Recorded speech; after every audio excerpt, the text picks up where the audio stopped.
كل الحاجات اللي انت جبتيها دي؟ معلش يا نور، ما هو كل حاجة جبناها وليها حاجة. يعني انت عايز تفهميني ان الاكل حاجه مهمه قوي للدرجه دي؟ طبعا يا نور، جسمنا عامل زي العربية والأكل ده هو البنزين بتاعها. كل حاجة جبناها وبتعمل حاجة في جسمنا. انا كده تهت منك خالص. ركزي معايا يا نور، احنا دلوقتي هنتكلم عن النشويات. ده عيش ومكرونة ورز، دول بيدونا الطاقة عشان نعرف نجري ونلعب ونتنطط. حلو ده، اكل منهم كتير بقى؟ لا يا نور، الكمية المناسبة أهم من الكترة. وايه دول بقى؟ دول يا ستي البروتينات، الفراخ واللحمة وشوية نباتات زي الفول والعدس.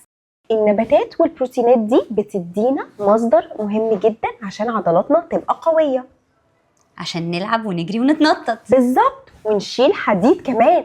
واو، والزبادي واللبن والجبن مهمين قوي يعني؟ انت شكلك متضايق منهم كده ليه يا نور؟ طبعا مهمين جدا، دول فيهم كالسيوم وفيتامين د، وفيهم دهون صحية مهمة جدا عشان مخنا يكبر بصحة وعظمنا يبقى قوي ومناعتنا تبقى كويسة ونعرف نركز. ماشي زي بعضه. طب وايه بقى كل الالوان والحاجات اللي احنا جبناها دي بقى؟